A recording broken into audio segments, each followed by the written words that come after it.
It's November 23rd, 2013. I'm Jane Moore, and I'm part of the Martinez Oral History Project here with Shirley Skardoff. And we're in the home of John Walsh and his wife with Jenny, who likes to be called Jane. Well, no, you're not his wife, but his wife is also here with us. And Jenny, who likes to be called Jane. Oh, Jane, you're Jenny. It's very confusing. Aiello. I like Jenny to be more clear. Samuels. So you've got quite a few names going on here. But anyway, we're going to refer to you as Jane in this interview.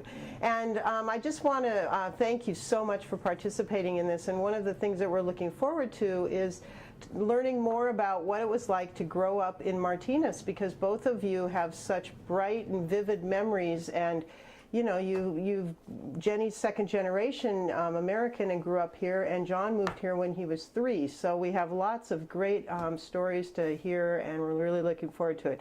I would like to just briefly have each of you give us just your family names, your parents' names, and you know, your wife and your children, if appropriate, and then we'll move into recording your memories. So, John, why don't we start with you? My name is John Walsh, and my father was Morris Walsh, and my mother was Ann Walsh, and she died when I was a child.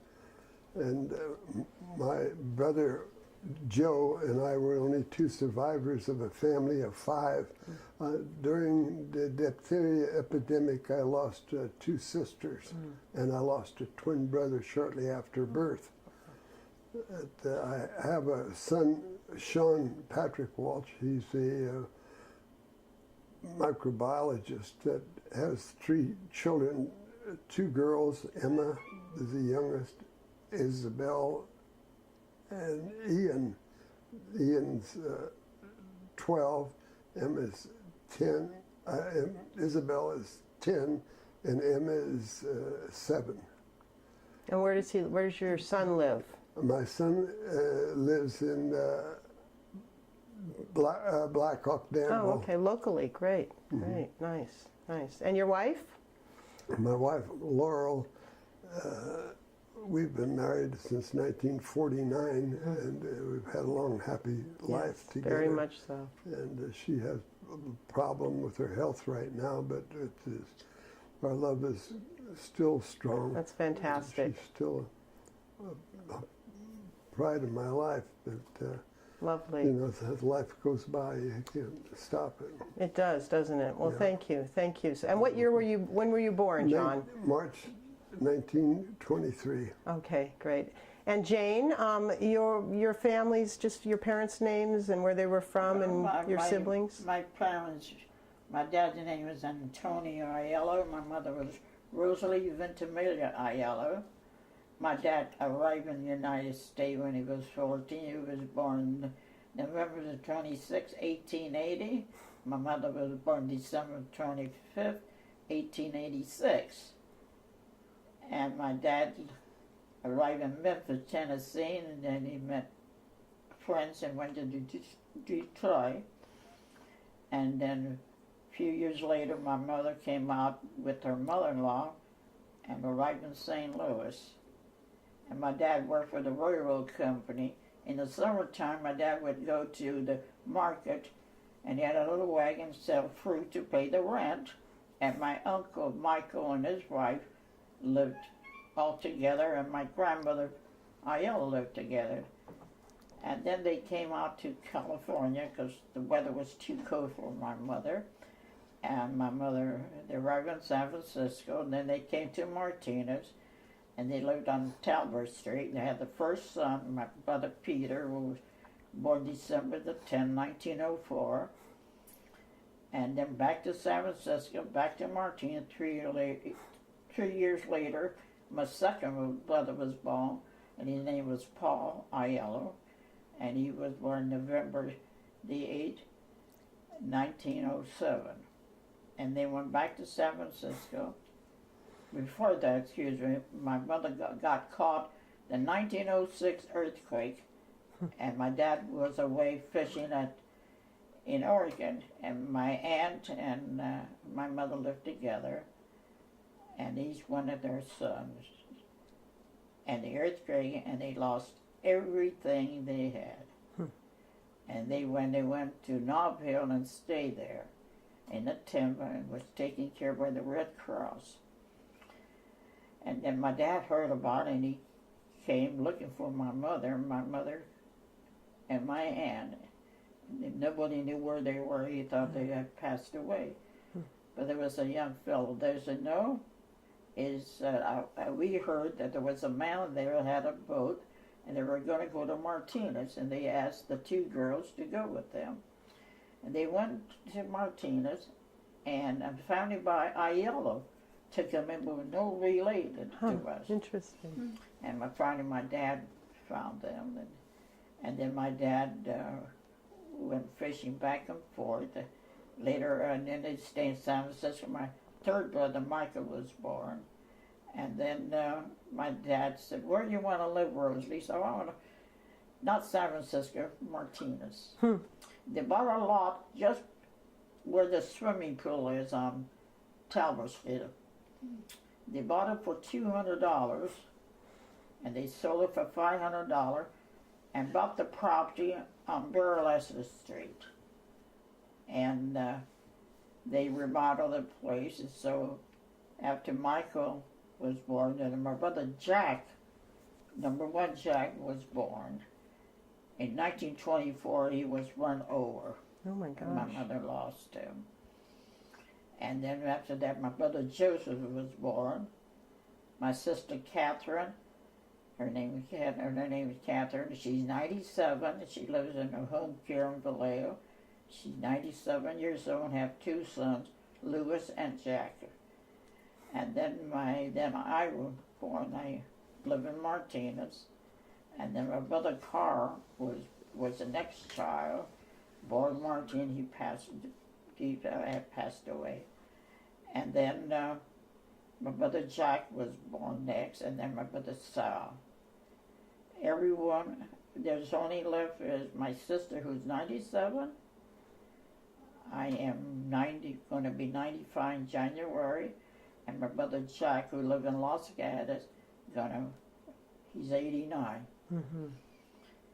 And from there on, there's a lot of nieces and nephews in the family. There's quite a few family. And when your husband's name was? My husband's name is Gordon James Samuel. He was from Oklahoma. My husband passed away December 11, 2011. We were married 70 years. Wow, that's fantastic. That's fantastic. We didn't have no children, but we had a lot of decent and nephew. Yeah. Well, both of you obviously are still having long, wonderful lives, and you have wonderful marriages to look back on too, which is. And I have worked for the county.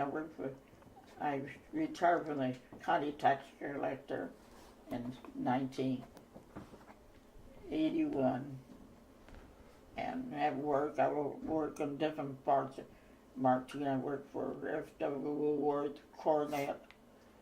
And I have worked in different departments for the county also. Okay. But I do when I have no children. Okay.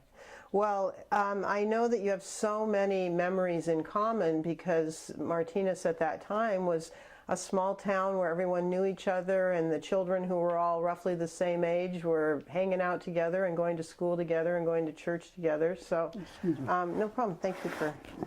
I know that you both went to St. Catherine's, and that was quite a unifying factor among the town. Can you talk a little bit about schooling at St. Catherine's and the children that were there? The school, there was no school when we were going. The school came later in years.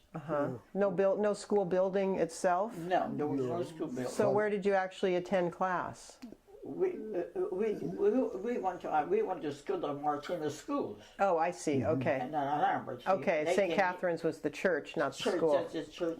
Yeah, we went to catechism. We had the old rectory for the priest when tearing down the old church, and they built it. Well, before that, they built a new home for the Monsignor Falvey, who was the one responsible for the new church. And the old building was used for the catechism, for the children would have to go, besides your regular school, we'd go to catechism with the nuns. And what were some of the, I know you have a great story about picking the olives with the nuns. Well, we made rosary beads out of olives. The sisters had little pliers and a wire and a little drill. They'd drill holes in them and then punch holes in the Yeah. olive seeds. Out of the pits. Yeah. Uh-huh. See, That was in 1948 because the shell had a strike. yeah. And Monsignor Fowley went to the Union Hall and asked to hire some of the young men to tear down the old church, see? And well, first they had to pull all the trees out of there and then the church and give them a little work to do, so make a few dollars. So Monsignor wanted to make sure that everybody had something to eat at that time. And so anyway, so they built. I have one of those clippings I show you when the church was built, Okay. and who was one of my relatives that got married. I think they were the second couple Okay. in the newspaper. And then they built a school. I can't tell you what year the school was built. I don't I remember. can't remember the But school. I remember the old church, the Yeah. old wooden church, Yeah. when we were kids. We'd walk from our house on Estradillo Street, go by the church and go in and ring a funeral bell. With those days at the funerals, they had a slow ring and run as fast as we could before the priest could chase us. You know? And across the street to Ventimiglia's apartment houses, you know, and hide. And then across the street was the IDES hall. That was a Portuguese hall. And the Yeah. property directly across the street was my uncle owned all was the property, and his name was Giuseppe Ventimiglia. Yeah, He 20,000. spelled Ventimigla. That was my mother's main name. That was her brother, and he owned all those apartments there. Right across. So which street are we talking about? Nellis, isn't it? Mellis? Mellis is Mellis, and Castro, Well, and Thompson, which is yeah, now they call it, they changed the name again. yeah, it's Masonic. Masonic. Right. Yeah. Right. Yeah. It used to be the Masonic Hall was where the Susanna Street Park was, and we sat in the back, and then the city made a park out of that area where the Masonic Lodge was. So you used to go to the Masonic Lodge for. Well, it was just passing by. I mean, Oh, I we see. didn't belong to the lodge. I belonged to the National Guard that had the IDS Hall as our meeting place, right next to the Masonic Lodge. And they tore the Masonic Lodge down and put in The old one, yeah. They tore put the down old one Susanna down where Street. the Susanna Street Park was, when about the same time the junior high was being built.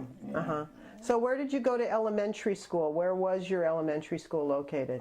Well, I went to where the police department is, the water company. Where it is now? It was Yeah. and it went there. Right. The same school. You had the same school. That was the elementary Yeah. school, where the city hall is now. Yes. Our teacher, Miss Lander, was the principal, and Mrs. Kelly was the boys club. Yeah, from fifth grade on, she was the Yeah. principal. So the older kids went to the school where the Boys and Girls Club is now. Yeah. Yeah. And then what was in the middle where the civic a park plaza, is? a So it's always park. been a It was plaza and a park. Yeah, it was donated by the Martinez family. And then when the junior high was built in 1931, and then from there we went. At that time,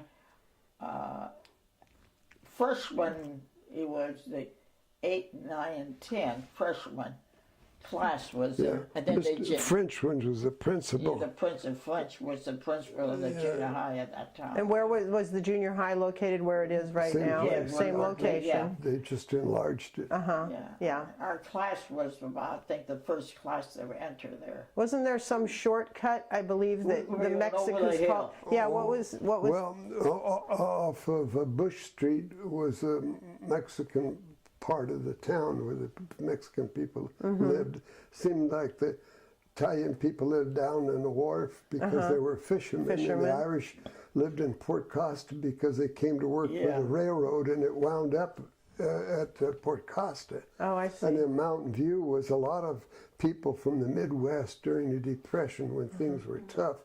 they moved out here. But people seem to gather together in their own groups, you know. Yeah. And the Irish and the Italian and And the then the Mexican Portuguese people. flat. Yeah, right. Portuguese Portuguese, flat. Yeah, what were the streets that Portuguese flat On occupied? Alhambra, And on Estadale, Down Street, yeah. Paul, the Pegni's, restaurant, and yeah. about that was all the Portuguese. And there was a shortcut.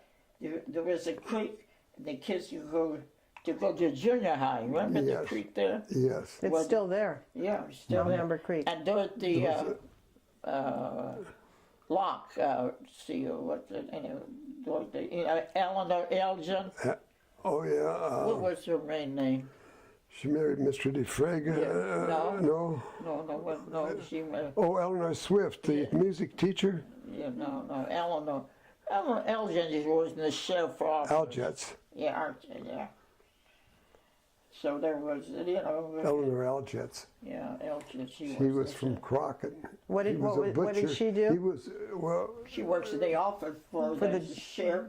Oh, And the only thing she started the Contra Costa Credit Union. oh, okay. You had to pay 25 cents to join it at Yeah. that time. But she was Really? a brilliant woman. She Brilliant. took care of all the civil department work, and her husband, he came to work with Johnny Miller after he defeated Sheriff Field, and I think it was 34, and she handled all the paperwork. He was more of a politician, but anything that, with civil attorneys who'd come in and ask her, she was that knowledgeable on the work that she handled for the sheriff's I worked civil there department. too, the Yeah. sheriff too. She was a very bright lady, and then she started the credit union, and it Yeah. amazed me. I go in there, and she'd even remember me my enrollment number. Really? She had that kind of Amazing. a mind, how she could come up by. Very nice. Yeah, yeah, Her fantastic sister lady. Dorothy Locke, she worked in the tax collector where I worked too. So we it was like a family. Yeah. Yeah. I sold papers in that courthouse, and Mr. Dodger was the treasurer. Mr. Johnston was the attorney. I think they had Yeah. two superior courts before they moved into the Hall of Records in 1931. In 31 when the whole record was. Yeah. How old were you when you sold the papers there, John? Oh, I started in at about 7, 6, 7 years old. So what would you do? You take the papers. We'd buy our papers for a nickel, and a fellow by the name of Mr. West, he used to have a little Chevy pickup named Coupe, and he'd come there and we'd pay him how many papers we were going to order, because if something was going on, a good trial, the time had the murder trial, she remembers it well, as the woman was buried alive up on Jersey Island, and Hoy was the district attorney, and Carlson was the defense attorney. And he got by easy. What was that story? What was the? Well, the wife, she cheated on her husband, and they buried her alive. Yeah, And at the same time, and then Hoy was running for re-election, yeah. and he never got Re-election for which office? District attorney. district Okay. attorney. And he didn't get in. Judge Johnston was the attorney, because I made enough money in the 2 days there to buy a new pair of Levi's. It was Selling all papers? the people come, the Filipino people come to see the trial. Oh, that was okay. So No, she it was was the in wife all the Filipino, and that Yeah. was the story. Yes, and they apparently thought she had died, but she had fainted because they made her walk around on her knees in some garbanzo beans that hurt, till she confessed that she was doing something wrong, you know. And when she passed out, they thought she died, so one of them called her husband to take her out and bury her. And So they buried her and alive. when they excavated the body, they found that she was actually alive See, the when they buried paper- her. She had died. She died obviously in the grave, Yeah, but she so- had been alive when they buried her. So the people that done it were acquitted because they had no intent. I to see, constitute sure. a crime, they must prove intent, and their intent wasn't to kill her. They just Thought and she had apparently passed away. Carlson was a good attorney. They became partners with George Gordon, I guess, afterwards. He was one of the best attorneys in the He was the area. defense attorney, or Yes, he was a yeah, and That the paper that John was Yeah. talking about took over, his name was McGee. yeah, well, he was right. Yeah, Yeah, McGee, yeah. Mr. My brother Meagad. also worked in the newspaper. Each kid had a corner. Well, we could sell anywhere we want. When they built the Hall of Records, Red Lawrence was the guy in charge of the building, and he was a maintenance man. He called himself an engineer or something. I don't Every know. other word was a swear word. Yeah, he had a bad vocabulary. He couldn't complete a sentence without But you a didn't pay bad attention. word. But everybody got used to him. They Sure. didn't pay no Just the attention way to he him talked, because yeah. He was such a hard worker, and most of his employers were trustees at the jail. He'd go pick up 4 or 5 of them, and they'd mop the floors. With those days, they didn't have any machines, big mops. You say so. They were worked real hard, and he did such a beautiful job. First time I went to San Francisco, I thought every public building would have a clean laboratory like that place did, but I found it was Not a different so. story. His was so strict with the people that worked for him, and after they had hired people, but he maintained a pretty strong. I used to put a paper on his desk every morning. I see. As I was going by with the Post-Inquirer, and that way I was able to.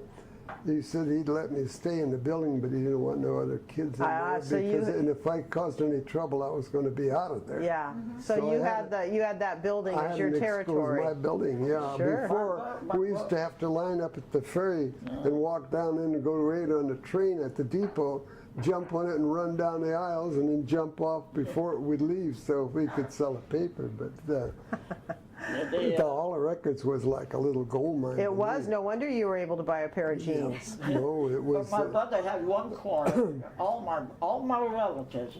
Those days, you had the Oakham Tribune, Yeah. the Richmond Independent and the Contra Gazette and the Herald and then you had the San Francisco paper. Examiner and the Chronicle. Yeah. and All of Call those Bulletin. papers were here being sold. Yeah, they'd throw bundles off at the train. Oh, The paper sure, kids would all sure. wait for the train to come in and get their papers. Other ones would go up there at the Gazette building and start folding their Did you do all papers. this before school started in the Oh morning? yes, they would deliver the paper in the morning. My brother used to Yeah. get up at 6 o'clock, deliver the paper, come home, change clothes to go to school to have their Yeah. breakfast. And, Yeah. Oh yeah. So you were down at the train station or only- wherever it was to pick up your papers. You had to be down there by. Yeah, when the train came in, it came in the afternoon, and so after school, and we'd just be down there waiting for And the then it would train, be an evening and our paper. name would be on it. And it would- Okay. how Not many only that. papers we ordered. And those were the evening papers, or those were to be delivered the next They day? had morning paper and evening paper. Yeah. They Yeah. had to deliver. Yeah. Wow. Well, So some- we some- knew about paper. We had it there all the time. Yes. All my brothers started with newspaper, and they were getting $11 a month For the Yeah. papers. paper. That was a lot of money. Yeah. Yeah. And then, like John said, they sold papers with a nickel. Yeah. After when I was going to high school, I bought an old car with my paper money, and I had a route all the way to Lafayette. And My Mr. goodness. Crow was the manager, and Yeah. I'd have 100 papers, and I'd have to drop off a bundle at the old theater in Lafayette, and I'd throw Well, John did more of deliver papers. Oh, so you all- delivered the bulk of the papers for the local delivery guys there. Yeah, one bulk package I delivered to that old theater there. Sure. And then the local in Lafayette. And deliveries. the other papers I'd deliver on the way all through.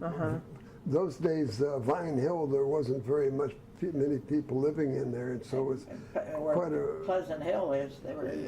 So you had long patches between the towns. Yeah, but with 100 customers, you had to move pretty fast because we had to do our own collections too. Oh, so wow. we're pretty busy. Yeah, it sounds like it. They It didn't pay that good though. It was only, I think $30 is all I was getting a month, and I had to maintain my car and buy And my pay own gas gas. and all that, everything. yeah. Because my brother's was just Yeah. Martinez. Yeah, so you had the bigger route on the outside.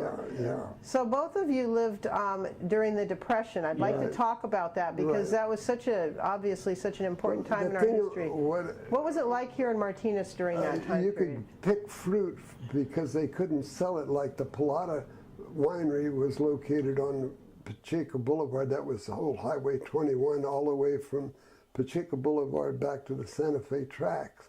And everything, the fruit was dropping on the ground, and the grapes were, with the prohibition, they weren't able to sell them. And they could sell it some, but not all of them. And they had a very difficult time with those people with the wineries. And you could go out there and pick your own fruit, you know, and then pay the fella or whatever he would ask you for. It was very reasonable. But most people, like in Mountain View, you could buy a lot for $25. A corner maybe lot cost $50, and they were vacant. They were all taken back because of taxes. So if you lived like Mountain View was, Mr. LaSalle and Sheriff Veal developed that Palm tract And in Dr. Mountain View. Murthy, Dr. Murthy there. They were developers there. Yeah. But the empty land was just sitting there, so you'd plant your own garden. You'd plant corn and with zucchini, squash, and we'd plant carrots, and a lot of the vegetables that we ate, we grew ourselves. So you didn't grow them at your own homes because you didn't have that big of Well, a we didn't lot. have but, enough room, you right, know, so you and went then, out to like, Mountain View and corn. could garden out there. The vacant lots would be on both sides of you, in front of you and back of you. And there were a lot of wild rabbits running loose in those days, so we'd use those. We'd shoot those whenever we get a chance. I'd And then shoot the pheasants and the quail and the whatever game, cottontail rabbits. You never see a cottontail anymore. You used to go down that Crockett Highway and there'd be cottontail darting back and forth in the road. And you could go in there, go on. Another thing that the county had the big trucks that would come in and they would park on Alhambra and Marina Vista there, and right. people were in line catching their food, you know. Yeah. They bring in food, the yeah. trucks? Well, the fact Lascelles used to have 2 delivery trucks. The people would phone in. Everything was on credit. And Vic Hugel, you remember Vic Hugel lived up there by the graveyard, and Betancourt lived around the corner. Right. They both were delivery truck drivers But until the war, and then when things changed, and when he came back, he went to work for Shell.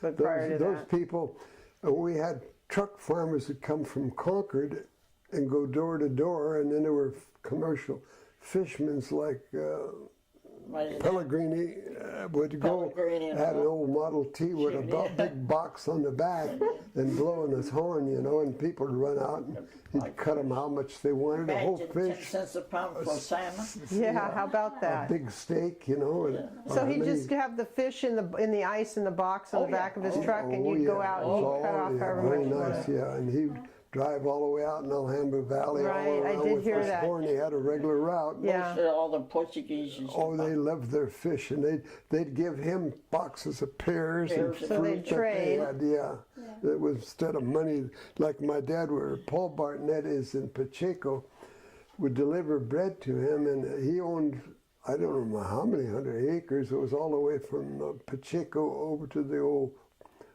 park and shop center, and it was a Waters Ranch. That was all part of Paul's. But his wife was a school teacher, or his sister. She never married. Neither one of them ever married. Oh. But they had cattle in there, and he couldn't pay his bread bill, so he'd give us a pig or a dozen eggs and a chicken, or you have to go out and catch them, or a steer. We'd butcher it and would pick it up. And Jim Denau was a young man about 18 years old. He'd butcher them for us. We'd take them down the old Union Ice House, which was across the street on Escobar from the jail. You know, you had the Japanese people living out in the valley. They used to come and sell. Mothers to buy boxes of fruit to can. Vegetables and fruit vegetables. from, Yeah, they did. People knew how to preserve food Sure, did sure. that. You know, they We put did a lot of pears and canning everything in in, the yeah. summertime. Sure. Yeah. Mother canned Even to peaches. carry the can of fish. Yeah, Right, right. So you had all these different communities. You know, you had the Japanese in the valley, you had the Irish and Yes. the Portuguese, the Italian, and they were all working And together. Mexicans The and all. The Mexicans. Okawachis and Nakatanis and the Yeah. Fukuchis, they all used to go to school out there at the Japanese schoolhouse after school. And they're always good, all good, hard-working, good It students. was and a sad day when good they people. the people. Japanese people had Yeah. to move out of here. Yeah. Because of the internment. Yeah. The war. Yeah. The It was Italians that Were you had to friends- be so many miles from shore, and I know Patsy Cola and Pete Kersey had to move to Vine Hill, even though they had Patsy had 3 boys in the service. One was in the Marines, one in the Army, and one in the Navy, and he had to live in Vine Hill. They had to and I move- used to pick spaghetti we're not and citizens. raviolis from his house from his wife to bring them out to them, and they were living out on the Filomeo Ranch, out off of Pleasant Hill Road. So Yeah, they the owned- Japanese were interned, but the Italians couldn't be near the waterways. That's Is that- right. right, yeah. That's right. So My they- dad worked for Thai Water, and he had to move to Concord. And my aunt and Joe DiMaggio aunt and uncle they all lived in Concord. So one day I got mad. Well, in fact, I was mad. My brother Jack was in an accident and got badly hurt in 1942. And so was rushed to the hospital. They called me right away, and he lost his teeth. And then he was class president. And they were all meeting at Lafayette. Some crazy guy went over the double line and head on and lost his teeth. So we heard that a certain family didn't have to move. I won't mention those names. And I went to Chef Miller. I said, Miller, I don't care what you say, I'm going to bring my aunts, my uncle, and my family back to Martinez. And you better not say a damn word to me. How old were you at that point, Jane? At that point, I was 22 years old. 22 years old, So, okay. see, my dad worked at Thai Water, and here he had to move and conquer, and it's only a couple of miles away. Right, right. And so I had somebody pick up my parents, because my brothers were really bad, and I told my brother, come home.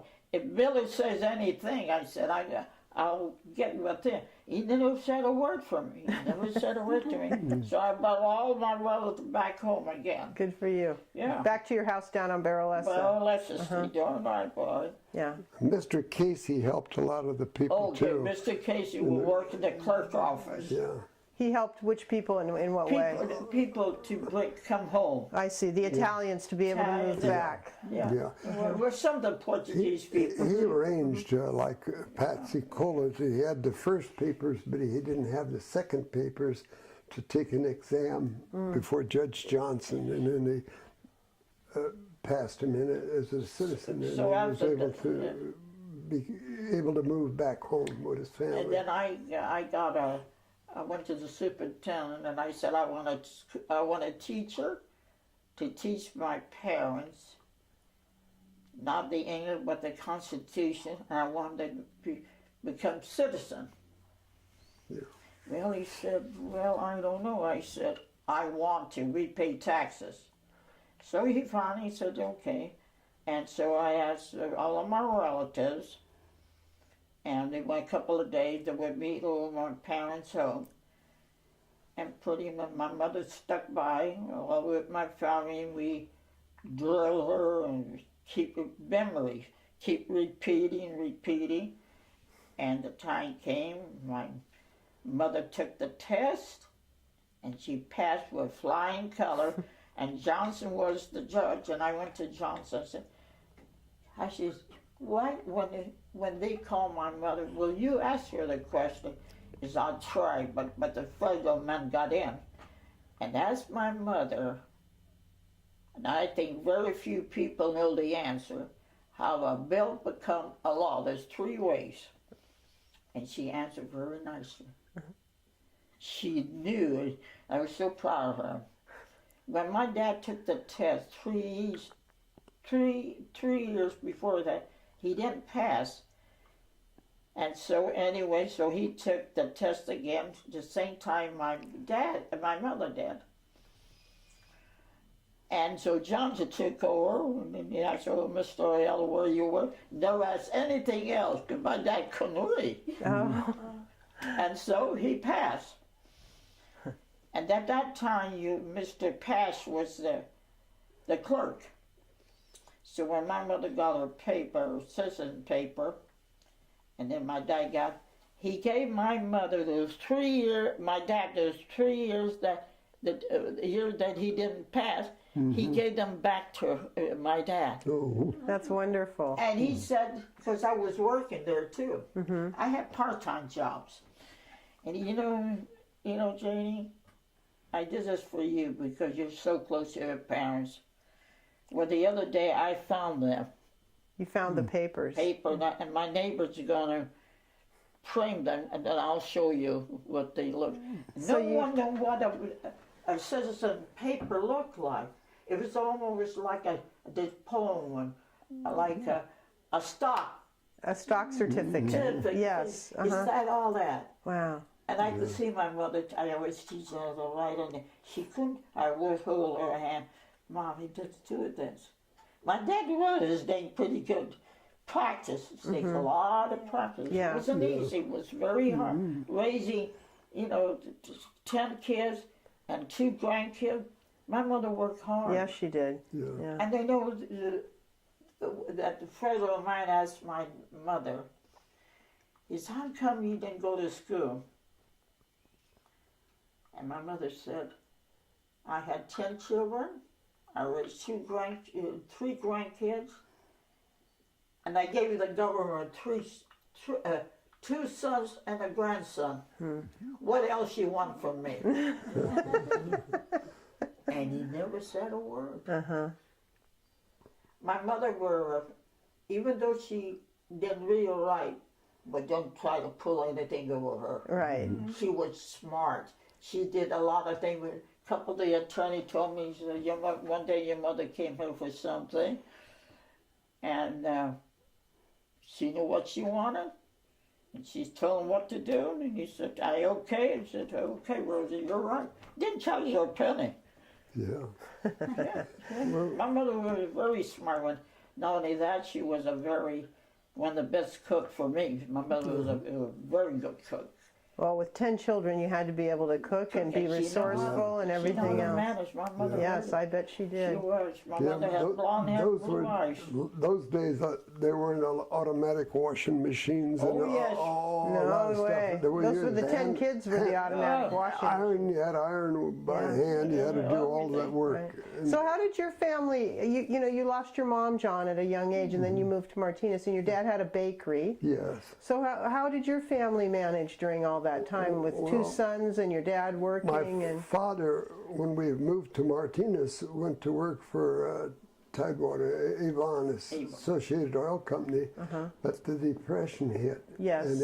And he got laid off. Okay. So he had to find some place to work, and he went to work, got a short time for the Shell Oil, but then they started laying everybody off, and then there was no work, so he went down to, they seen that the bakery didn't have a bakery truck delivering bread. This was the Martinez Bakery? Martinez Bakery, yeah. So he went to work for the bakery there, delivering bread door to door, just like those days they had people that delivered bread, sold vegetables or sold fish, well, groceries.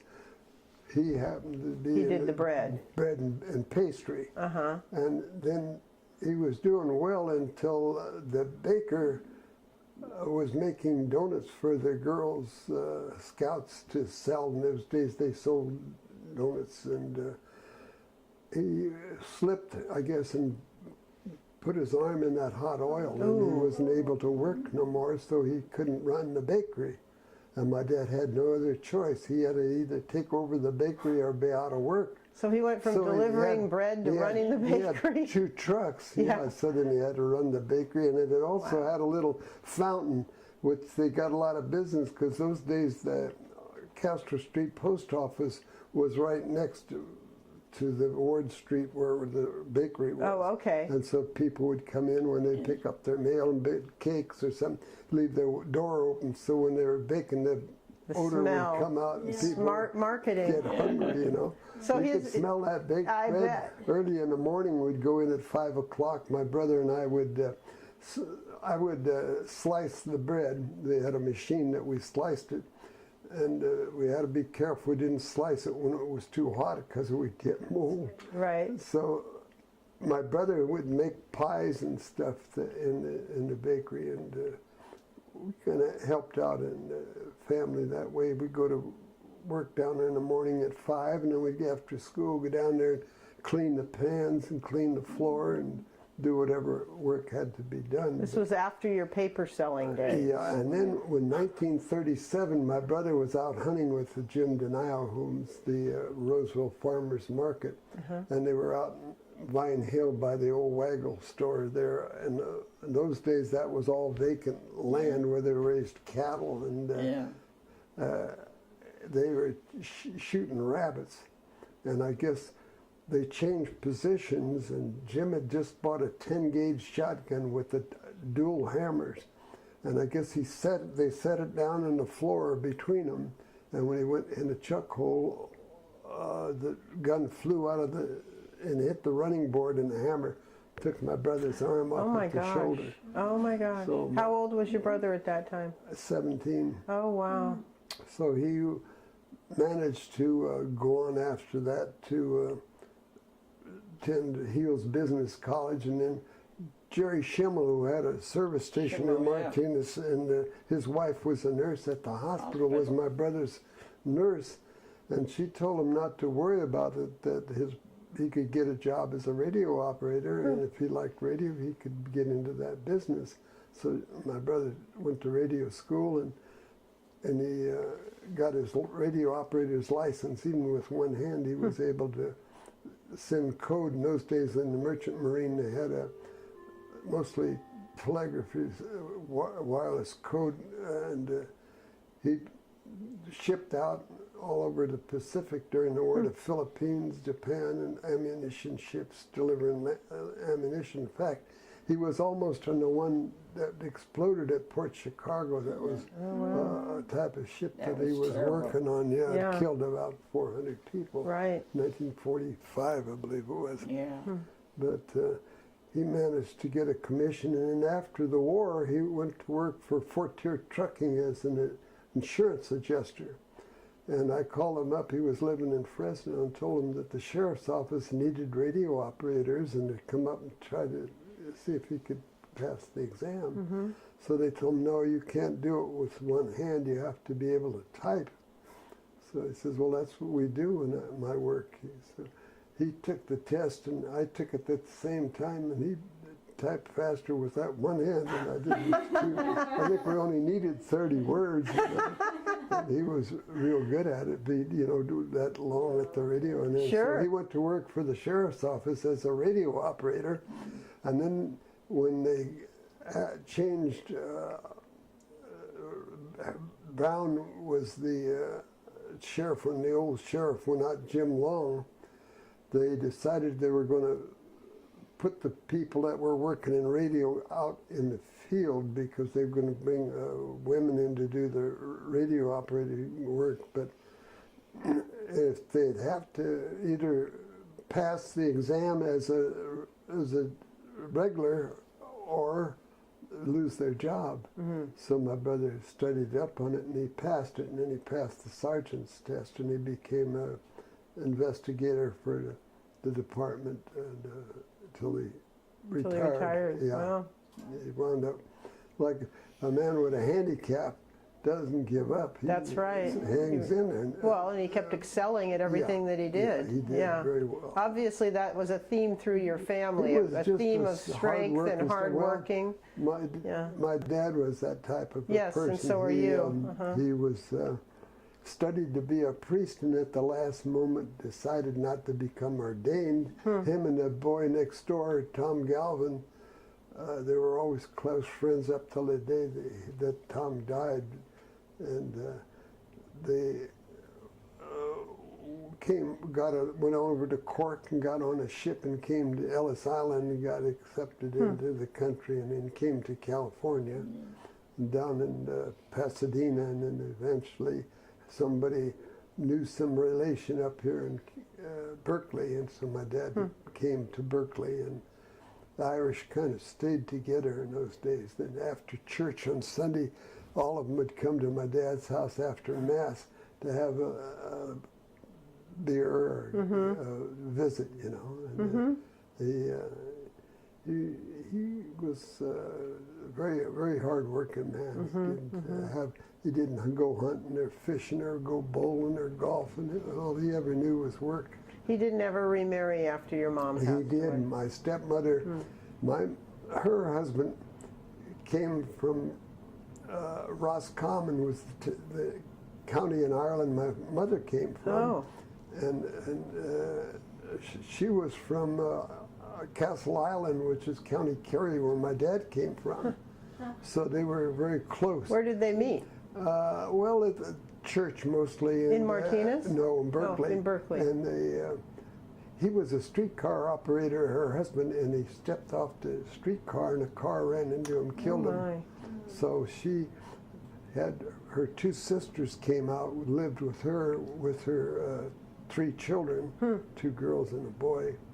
And we spent most of the holidays at her house. She would bake turkey or something. My dad would drive that old bakery truck, my brother and I in the front seat down there, you know, and he'd always bring a turkey or something, and she'd put it together and we'd just have a good time. Yeah. How old were you when they got married?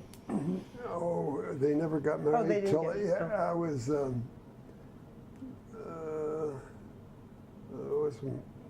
I believe I was probably in my 40s. Oh, I see. Okay, so you and your brother just grew up with your dad. My dad went to work during the war in World War II, and like he did in World War I, he worked in the shipyards as a riveter. And then after the war, he decided to get married. I guess he was 49. He went to Reno, and McFarland, the local bishop, was the one who married him. He was the one who lived across the street from the church. So you had a real family life with her, but it just, they weren't married, but in separate homes. Well, we That's spent, nice. I think, all of our your holidays, Christmas and Thanksgiving, we'd always go to Berkeley, you know, and my dad would take all the kids and take them to the show down the old Rivoli Theater down there on San Pablo Avenue. That used to be Highway 40 and University. Wow. That was the old theater that wherever the her oldest daughter would always plan what theater we were going to see, and then my dad would give her the money, and she'd take all of the kids down there to the theater. Yeah, 10 So there were some couple movie theaters in Martinez, right? The Avalon, the Avalon and the State, right? And the Novelty, and then the McMahon building had a ticket. Mostly upstairs were live plays, the opera type. Oh, really? Yeah, where the McMahon building is. Right. At the ferry in Escobar. That was, and then the Novelty, Mr. Susini, who run the dry cleaning place, he was the projector operator. What was the Novelty And then Theater? my cousin, San Filippo, and the State Theater. So what, were they all movie theaters? Or what? Well, when the state had a fire, and they put benches in the old Novelty, and then we had to go sit on those benches, and they were awful hard. Main Street. What, the Novelty? It was the City Hall building downstairs. Okay, right, Right there. And what did they do there? Was that movies, or was it? Silent. Oh, I see. Okay. Before we didn't have movies. They had organs like in the big theaters down there. And we'd wonder if that organ was ever going to quit playing. The movie had started. The Farchi, what was his name? The Farchi. Guerra? No, Kaiser. Kaiser? No. Can't think his name right now. Well, his wife played the organ. Oh, Lucido played it too, I think. Yeah, and So that was in the Novelty Theater where the organ was? The State Theater. Okay. We had stage productions? Oh yeah. A lot of competition. In fact, one of my dad's our friends from Ireland that when they had the drawings, you remember they used to give plates out at certain gifts that night, and then they'd have prizes. She won $3,000, enough to buy a house. That's amazing. Yeah. This was at the movie theater? At the State Theater. Who sponsored the $3,000? The theater. Wow, that was What a was lot his of name? money. Arnold. Yeah, he was the manager. Yeah. That was a lot of And money. remember, the Coots boy was the usher in there. He'd go up and down with the flashlight. He became one of the highest paid public employees. He handled all the estates, and he got a share of the estate, you know, and he made big money. But his daughter lives And right then up the hill from here. Arnold married Dr. Coates' mother, remember? I remember. Yeah. Remember Mrs. Roberts, he was the head of the Shell, married Steve Nielsen, Yes. and they made him chief of police. He got fired. One of my neighbors. Yeah, he got fired from the sheriff's office for drinking, and then he took the oath, Charlie promised to Palmer. quit drinking, and he did. And did they put him back in He office? made chief, yeah, No? yeah. he worked Charlie it. Palmer was the sheriff of Martinez. Well, he was the chief of Martinez. Bloom Rogers was the counsel of Martinez. In those days, they had a justice of the peace. Meehan was the justice of the peace. What year is this But- about? What? In 30s. 30s, uh-huh, In the okay. 30s, these were in the 30s Yeah. and all that. And they had Bill Reeder, he was the night watchman, and Bob Duke was a traffic. They had 3 policemen from Martinez. Wow. One at night that shook doors to see if they'd been burglarized or if they were being burglarized. He worked all night. He used to come in the bakery after he got off work and pick up half a dozen donuts. And Oh, go so home, the you know. police like donuts even They then? paid them so little Yeah. that most everybody used to donate to those guys because they knew that they weren't getting practically nothing, and they Right. were working 6-7 days a week. Yeah, yeah. When I started, we made 6 days a week. We made 2 1/4. And 46. That was, that wasn't very much money for those kind of hours. We 1 week vacation, no holidays. No. We had to. This was when you were in the Martinez Police When I Department. first came to work, and then we hired Russ Roberts to be our representative, union representative. They went to the council, and they got us into a civil service program. I was the first one to take the test because they wouldn't let me. That was during the war. I was working in the shipyards, and wasn't eligible to take the exam, so they postponed it so I could take it because I went down and told the chief I was interested because Bob Reeder had died. I knew they'd have an opening, and he said, yeah, but you'll have to work per diem, which meant no vacations, no Right. benefits. So I worked for a first year per diem until I had the civil service exam. I was eligible.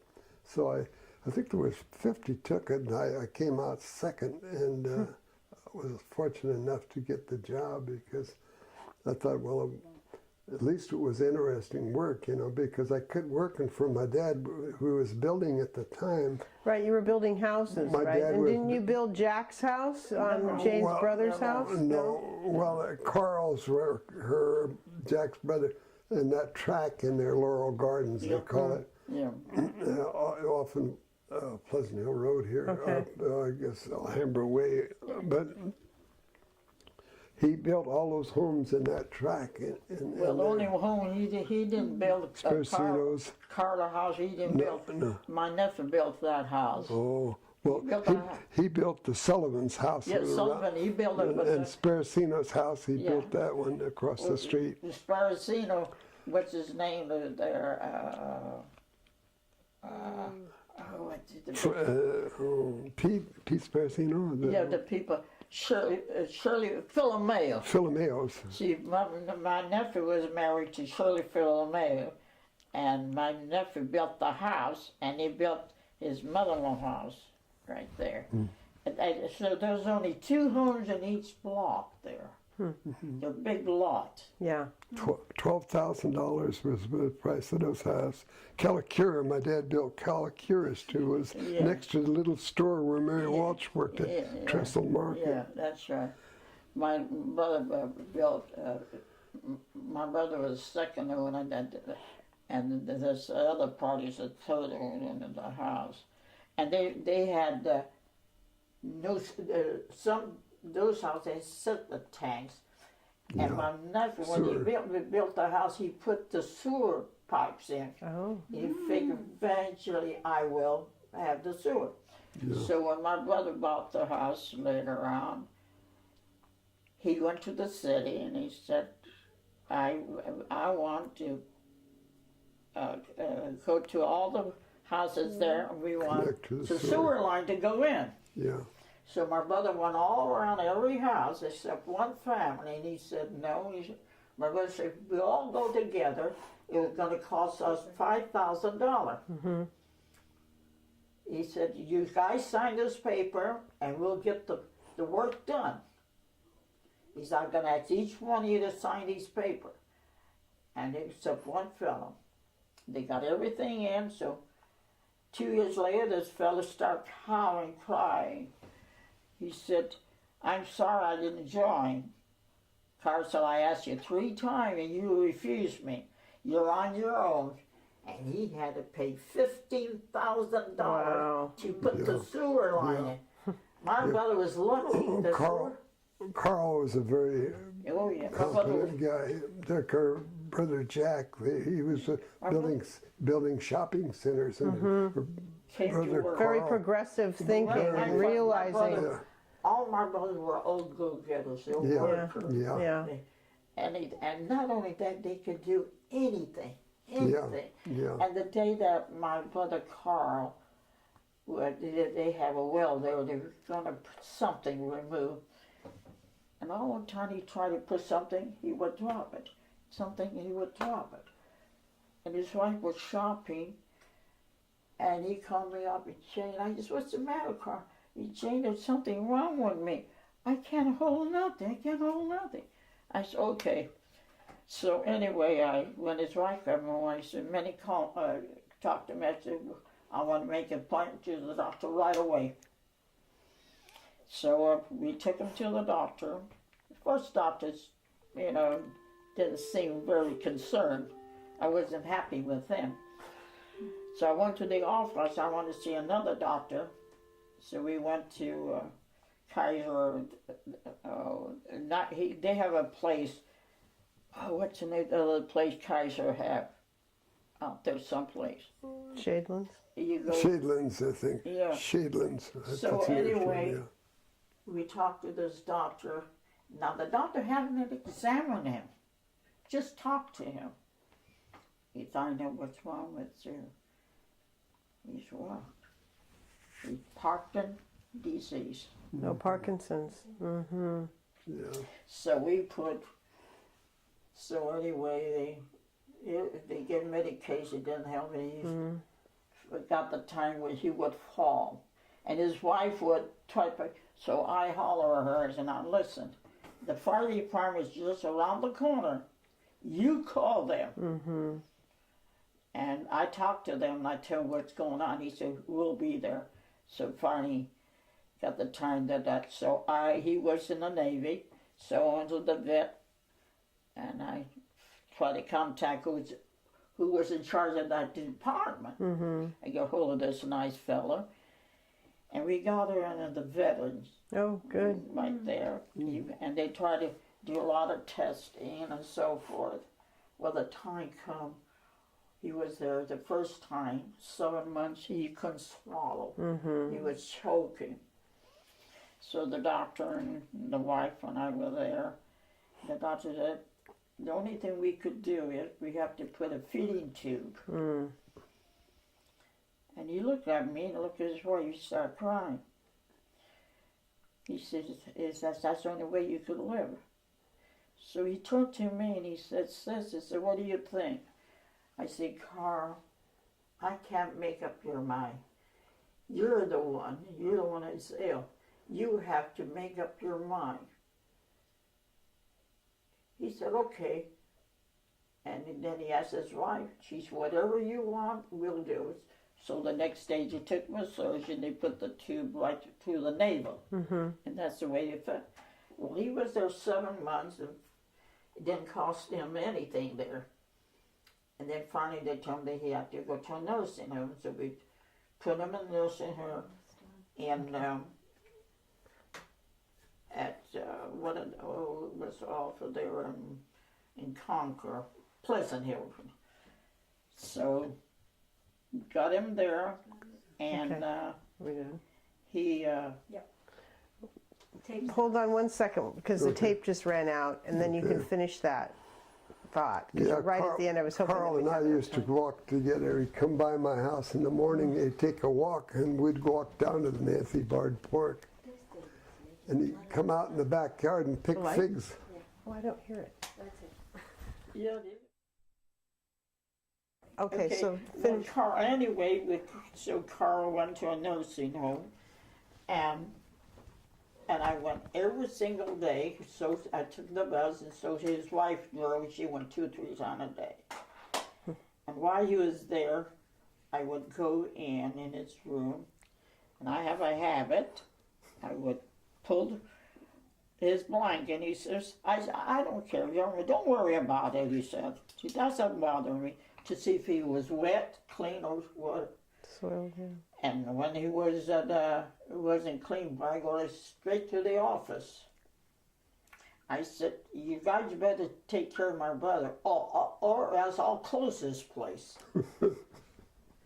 And so anyway, She means it. I meant it. So as I come into the front door, the girl will run up, hey, Jane is coming, you better look out, she'll put us in trouble. So the time came, he was there 2 years, the time came, and my sister was notified they were closing up the place. Somebody else Had complained. complained and turned them in and closed up the place. So my sister was, no, don't worry, Minnie. We'll go back to at the veterans place, and we'll get Carly. And so don't worry, we'll get him. And I went over there and I talked to that guy. Yeah, so we've got a bed. We'll get the ambulance. We'll bring Carl. And so Carl was there for 2 years, and I'll tell you, they have 98% were RN, and the care was wonderful.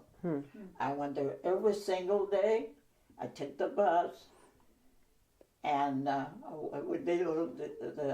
nurse would say, Shane, you've already been cleaned up, but I know you're going to check. I check too. Yeah. You know? That was in the Martinez VA? Was that? And I'll tell you, That's great. they were very nice to me. They were very nice. When they were waiting for the ambulance to bring him in, the man in charge was sitting in the lobby. He said, he's going to stay right there until he dies. So if you hear a rumor where they're going to move, don't believe it. But they pay. If you have a few dollars, you pay. Right. But the care was I tell you, it was really one of the best hospitals. And it was hard to get in. Yeah, sure. The man who was in charge, he was really good to me. Well, that's good that he moved closer and was able to be close my to his brother, wife and you. And the funny thing, it was that morning I was getting ready. And about 9 o'clock, my sister called, Jane, car is very bad. So I told my mother, hurry up, let's go, take me there right away. But he died before I got him. Yeah, he couldn't take it. But when I went to see him every day and I would talk to him, I'd say, Carl, you hear me? But he couldn't talk.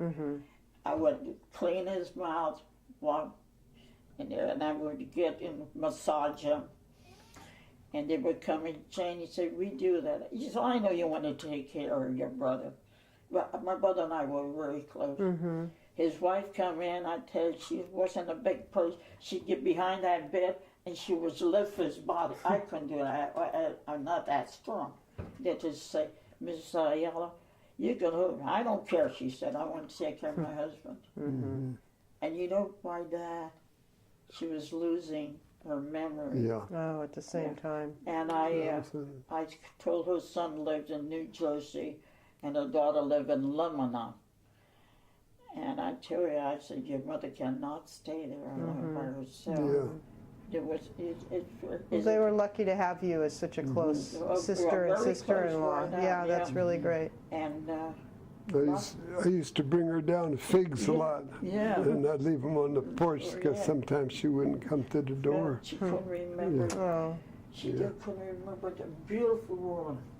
Well, you guys are so fortunate to have your wonderful memories and be able to remember Another these thing, stories. we have wonderful partners. Yes, yes, that's Her right. wife, That's right. My That's right. husband was, my husband was diabetic. And he had to tell you what would he eat when the doctor was diabetic. I said, okay, you follow my rules, you'll be all right. Uh-huh. So he was a sweet eater.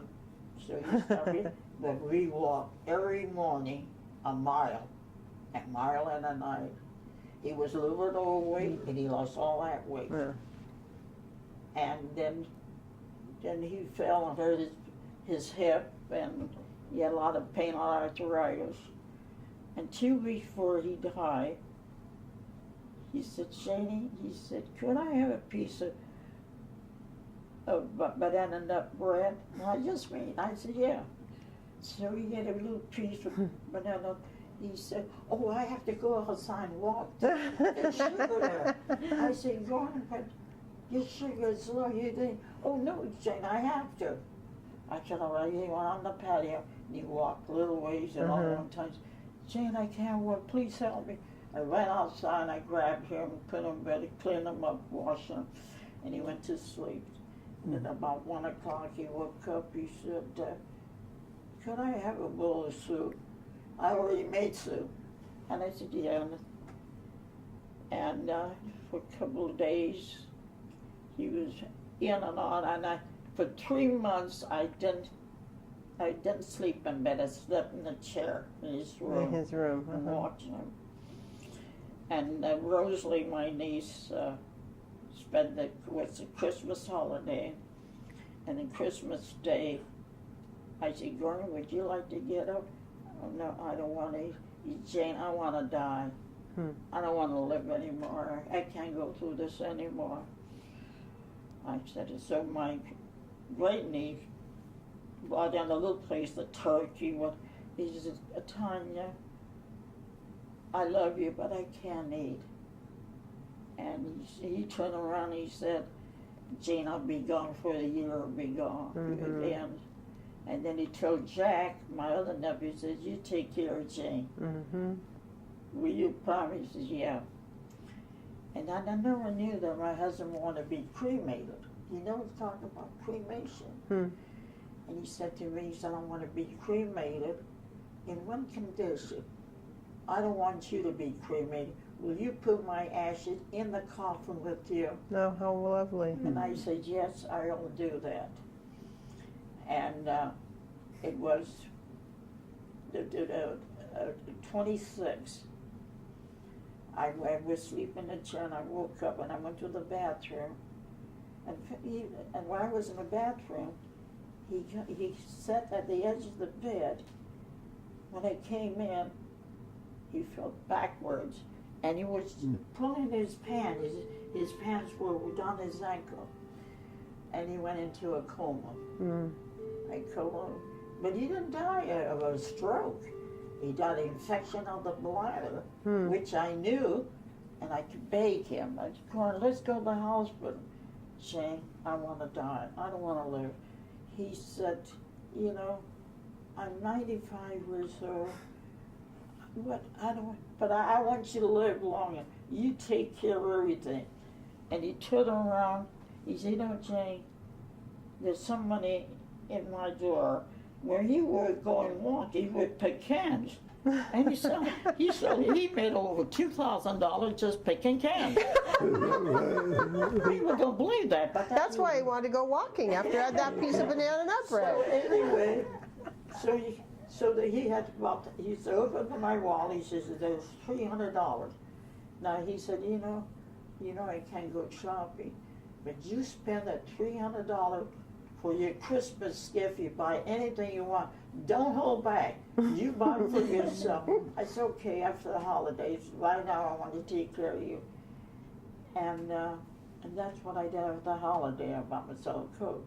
And then I took him rushed him to the hospital.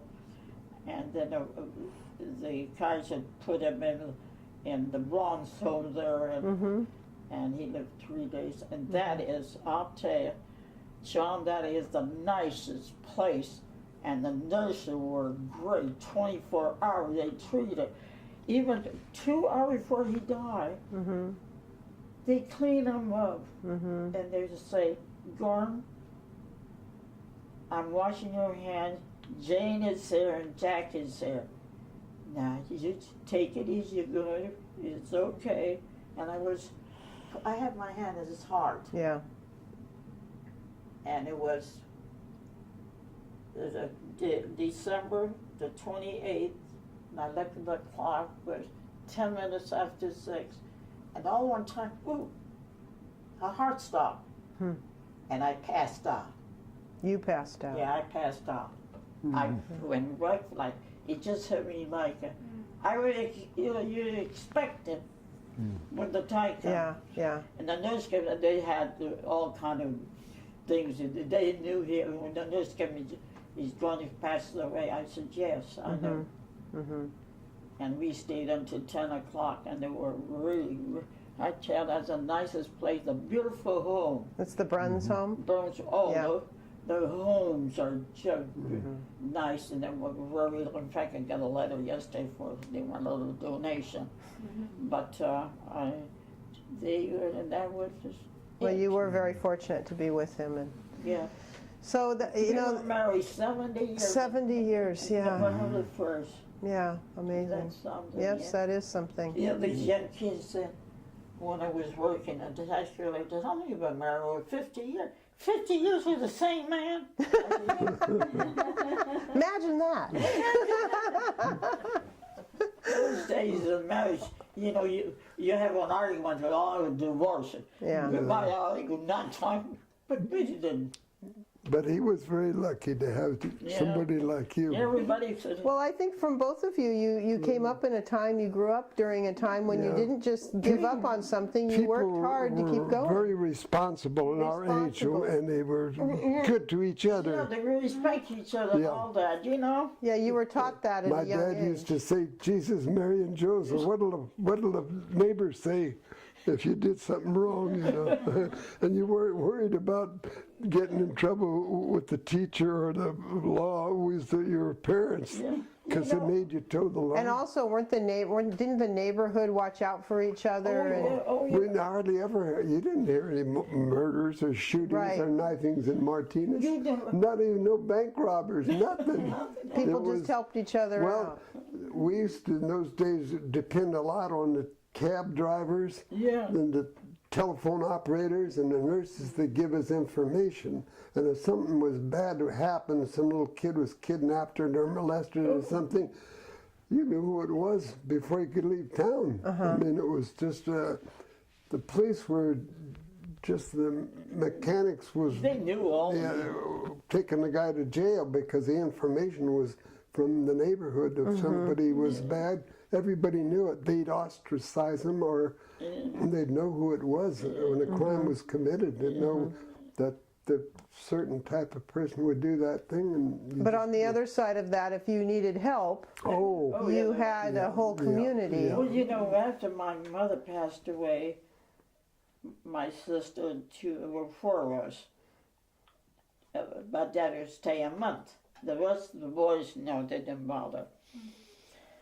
And so I come home every day, fix lunch for him and everything. And Dad, that one day when I came home, my dad wasn't there because my dad was crippled. Oh. I said, where is he? Oh, I called everybody. And I was there for a half an hour. I called the office. I said, I might be lazy. I don't know where my dad is. I'm worried. So anyway, the telephone rang, and was his attorney. I said, Condon. Oh, Ralph Condon. And I said, what's my dad doing here? And he said he changed certain things in the will. So anyway, I said, how in the world did he get there? Now my dad, at that time there was no dial. You raise the receiver. Oh, The operator. got the operator. And so I said to him, what can I do? He said, I want to go to the attorney and I want a cab. He's where you live. And he said, all I know is 735, but I don't know the name of the street. But if you go up this way, you call me a cab and tell me. And they understood everything, and he got a cab. They knew right where to go And to he get knew, it. he asked the cab, where you want to go? He said, I don't know the name of the street, but I tell you how you get there. Kind of like how you got me here today, right? But, you know, it so became, I said, Dad, what did you do? He said, Jane, you've done everything. You've been the worker. He said, I want to change and leave everything to you. I said, no, Dad. No, Dad. You leave it as it went. He said, well, then I decided that Mom share goes to all the kids, but my half goes to you, your sisters, Carlo, and Sal. Well, they took me to court. Oh, sure. Yeah. They're going to But I create. won. Somehow, I'm not surprised. When I walk in the court and I look, I knew the judge. He said to me, what are you doing here? I said, you got the IL against the Samuel. He's don't worry. So were your siblings, did they stay here in town or did they leave? Well, some of them had moved on. Yeah. So one brother lived in Pittsburgh, one in San Diego. oh, okay. Yeah. But so you stayed in Los town. Gatos. Yeah. Yeah. Jack is in Los Jackie's Gatos. laughing up there. But the judge told the dentist that I know this woman for a good many years, and she went every day on her lunch morning. I went 3 times a day. Over my parents took care of them. Mm-hmm. I get up at 5 o'clock in the morning. It would depend on what ship my husband was on. If he was day, I had to walk 14 blocks, take her, go to work, go back to take care, then come home, then go back again. Mm-hmm. And I did that for 9 years. Wow. And my sister-in-law, Carl, would help me. My sister lived in Crockett, so she had the 2 kids she didn't drive. My youngest brother, his wife, would help me. But I did 90% of Yeah, the work. sure. Took care of all their business and everything. Who was the judge? Judge Johnston? Yeah. Yeah. Yeah. I know Johnston. Yeah, He used to smoke those cigars, and he always had a bottle or And his platoon have a recess and go back and have a little snort. nip off the bottle in the back. But that about the gravity, it made me sick. I told the boys, you're lucky you got $1. Yeah. What was the waterfront like when you were growing up? You know, it's so different now because they filled it in with so much land. But where was the line and what was it down like? to the depot until they built the harbor, and then they filled that all in. That was all mud. Which creek there? Where the Alhambra Creek bulkhead, opened and they up. pumped, yeah. What was the creek like? Did you play in the creek when you were Oh, kids? yeah, or what salmon was- used to come up. They The steelhead swim, come yeah, up they that went- creek. Yeah. So you fished and Yeah. swam? And of course, Years ago, I think that creek even had cargo boats that used to go up That's what I there. understand. Yeah, my dad had. And there was the ferry. I have a write-up about the ferry that was Oh, in the good, paper there. good. And The Issaquah, or the Seattle, and the Van Dam, and Yeah, the Martinez. we in the summertime, my husband and I will try and get on the ferry and go to Benicia. It's only 10 cents, you know. Yeah. And it was hot. To go to church over there. My brother went Yeah. to school over at that church, that Catholic church in Benicia. Yeah. So he'd Yeah. go on the ferry because there You wasn't get a the bridge. ferry, and then you walk from the It's ferry nice. up to the church up on First Street. I can't remember the name of that church, but He went to school. When did the ferry start? The ferry was around when you were kids, wasn't it? yeah. Sure. 17 But something. like I said, the newspaper will tell you. Oh, good. Okay, good. And then when the bridge opened, we had a big celebration. Yeah, what was that? That must have been a big The party. biggest celebration Martinez had. It was from all the way to Alhambra High from down Main Street. And it was, kids walked all the way up to watch the first train come across. Oh, the first train go across. And there's a light up, and the woman, the Harris, in the Harris, she worked in the treasure. When I saw we knew each other, and I knew her brother, and we knew the family, and it was just a family. Well, Granger's Wharf used to have paddle wheel boats, steamboats coming in to load and unload cargo. Before they had highways, a lot of the cargo from the Delta would come down in what they call scow schooners, about a 40-foot sailboat. Oh. And it loaded up so high with hay, they'd have to get up on a ladder to steer it, to So they came bring from the the hay Delta to San to- Francisco, okay. come down through the Delta. And then they pulled in to Granger's Wharf, where they shipped out grapes and fruit and All stuff. the from produce, Martinez. right. And This is one of the largest grain export port Costa, and they come to Martinez Wharf. But Martinez was mainly fruits and vegetables that Right. were in cargo that come down from the Delta. Would stop at those. And the canneries the were river down lines. there. They became a canning trucking They were company. canning sardines there too. Yeah. Cannery, Well, they had a couple of canneries. They had canneries. A lot of the women from down Barrelessa Street there worked in Benicia at the cannery. There was a boat would carry them across in the morning. And then they had Costanza, had a ferry down to Ozol, a Costanza? cannery. And they canning Yeah. sardines there. Sardine cannery. And they'd come all the way from Monterey on those persianers and unload them at a conveyor belt. Would put them up in the cannery. My brother worked in the cannery in Benicia for a while. So the sardine cannery was in Benicia or Martinez? Martinez. Well, we had one. Martinez. They had quite a few canneries till they wiped the sardines out. They had them in Pittsburgh and Martinez. Monterey was a sister city to Martinez, Antioch, and Pittsburgh and Monterey. They were all from Isola di Femmine. It was a little island off Sicily in Palermo, near Palermo. Same families fishing. And every year they go to the Santa Rosalia Festival down there in Monterey, and they have all of the Italian cannolis. You know what the cannolis are? That's the street. Delicious. I used to make those a lot of Oh, work. they're so good. You're a good Irish Italian, aren't you, Jack? I love. We get raviolis, and we get wine, and we get calamares. I used to make ravioli too. I got the pen, that's all. It's a lot of work. Oh yeah, they still celebrate Monterey. For a while, they said. St. Rosalie Day. Yeah, that's the patron saint of the fishermen. Oh, And they okay. put wreaths in the water for Right, the right. blessing. They still have do a big that, yeah. parade.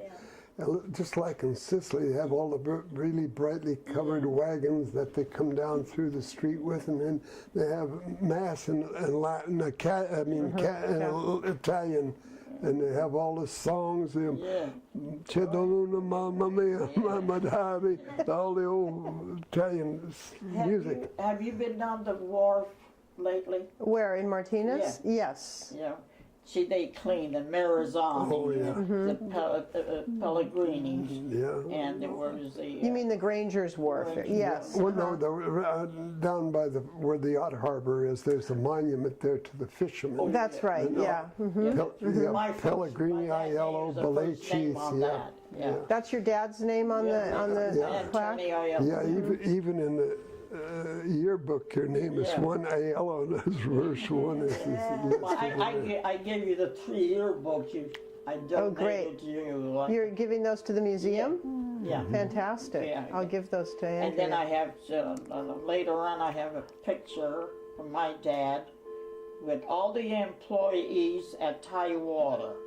And nobody has that except me. So That was a little city out there at Avon. They called it. They had a bowling alley. They had a Right, bank, and they had the Cafeteria. company employees. Yeah, it was, People lived out I there, or used to they work just out there commuted? setting pins at the bowling alley. We had to put the pins in a rack and pull it down, you know, and jump back so if they threw that ball, it wouldn't hit you.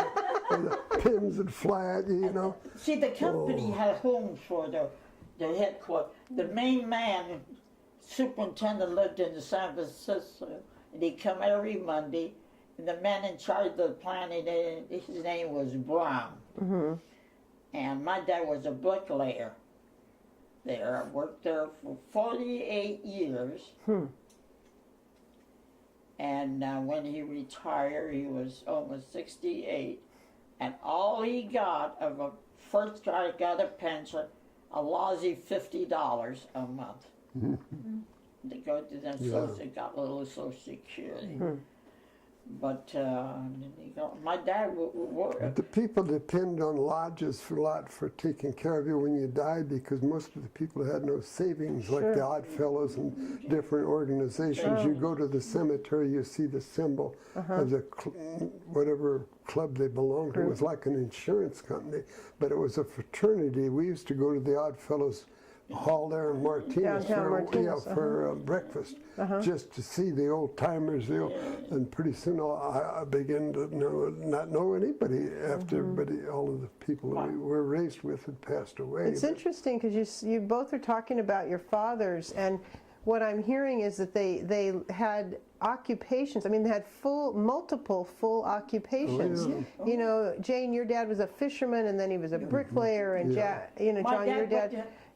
My dad, when he came to Martinez, he worked for Shell Oil. It wasn't Shell Oil. Right, but it was a refinery there. And then he worked there several years, and he asked the company, he said, I'd like to take 2 weeks off in September. He said, you can't do that. Those days they didn't have no vacation.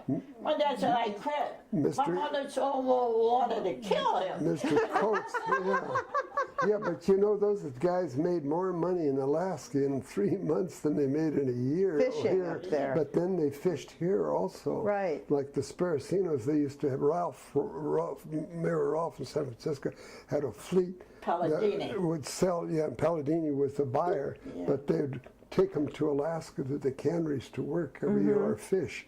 But you know, it's funny, my dad went fishing, then my mother said, where are you going to work? Don't worry, Rosalie, I'll find a job. So he heard about Avon.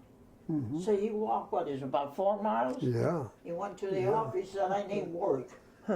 He said, I worked at, wasn't Shell, I don't know what, Shell Oil been having a big write-up every month. And he said, what you do? He said, I know some brick work. He said, okay, you're hired.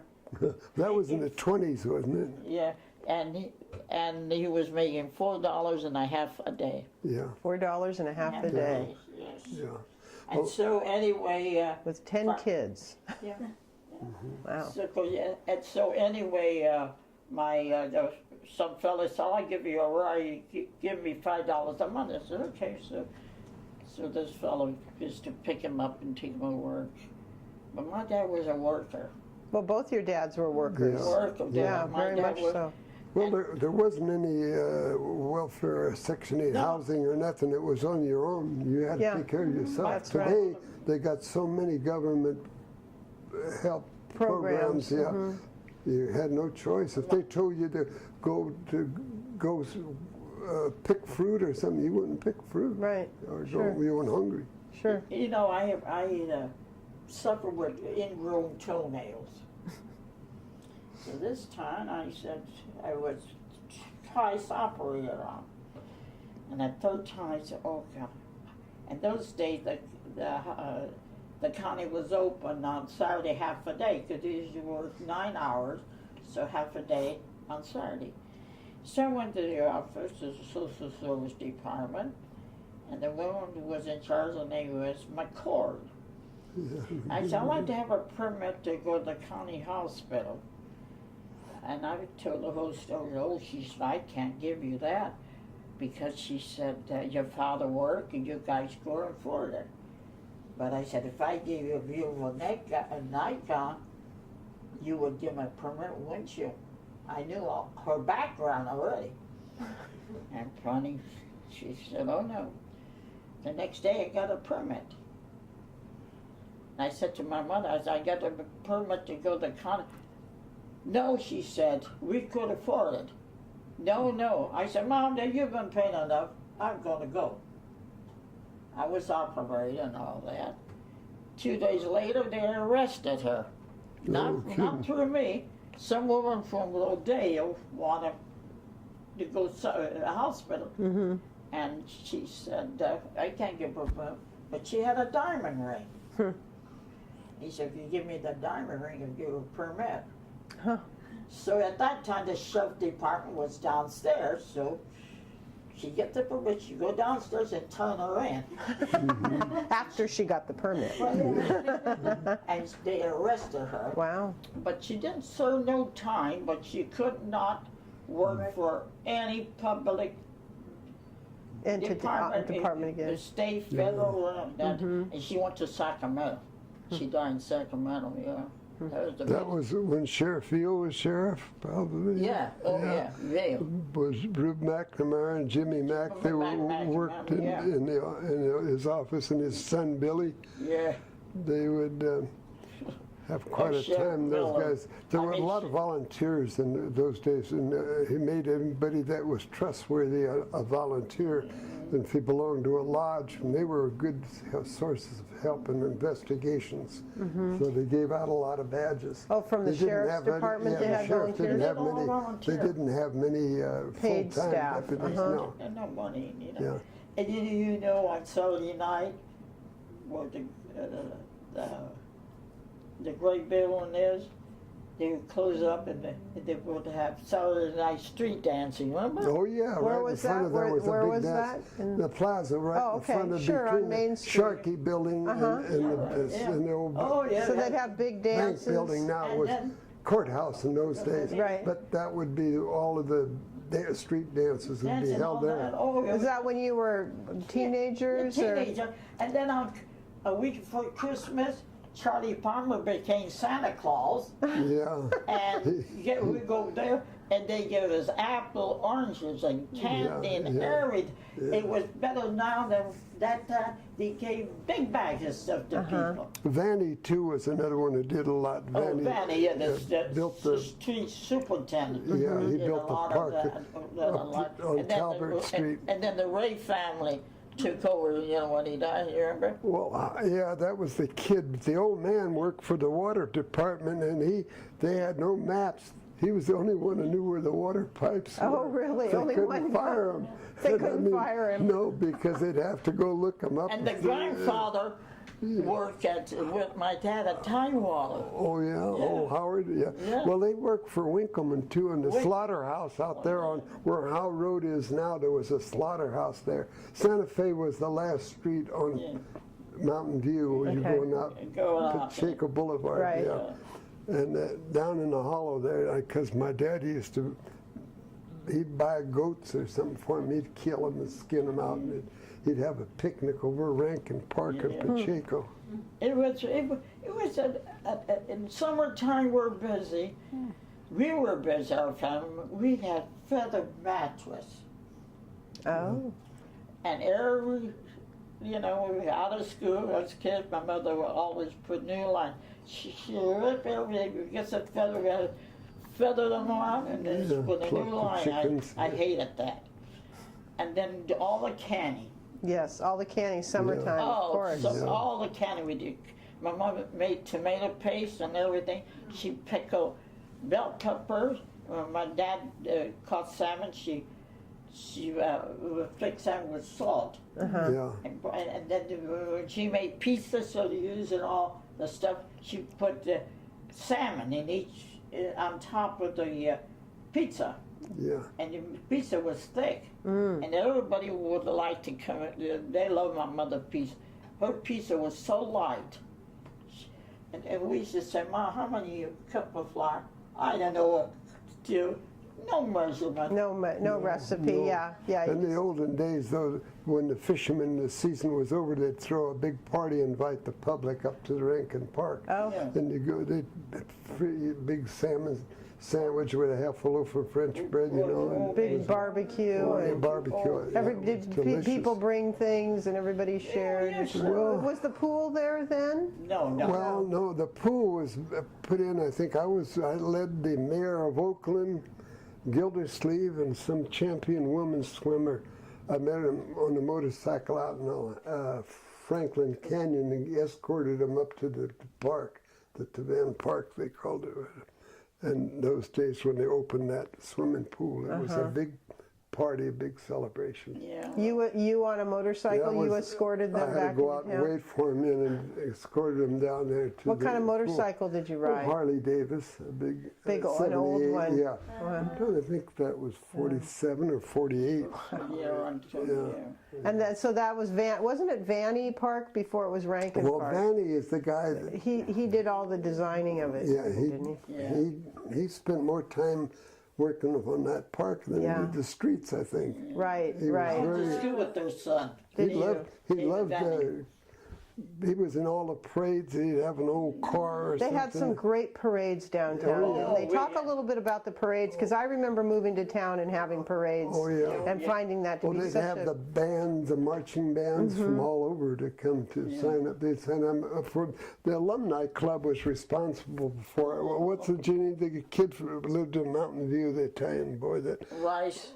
no, well, Charlie Rice was had The the band- band. band leader. They'd have a band concert every Sunday there by the firehouse. Between my dad's bakery and the firehouse was a little park, benches and a big Downtown? bandstand. Yeah. Where the Bank of America Is now, right in there. Okay, Yeah. And right. there was a big water fountain there. Yeah, that was a Nice. I thought it was Mountain View Fire Department because MTV was Martinez volunteer fireman. Oh, But you could go get a cold drink of water, and then Vanny moved it up to the park afterwards. I don't know that's where right. it is now. Yes, Yeah. I think it is up at might the still park. be up I there. think it is up there, yeah. The water fountain. Yeah. Yes, it is. That was right there. Then they'd have the bass derbies, and they'd weigh them in at that location. Oh, down at the plaza, on Main Street there at the park? Yeah, it was between the firehouse and my dad's bakery. On Castro Street? No, between Castro, east side of Castro Street. Okay. Yeah, Between Rice was- Castro and Estradillo Okay, there was a big open space, and And there the was man, a park. the man that did all of the cleaning his name was Bachani. He had one arm. Chani, yeah, He had one arm. yeah, And he did the bass cleaning? He did Clean the work, bath? cleaning, yeah. work.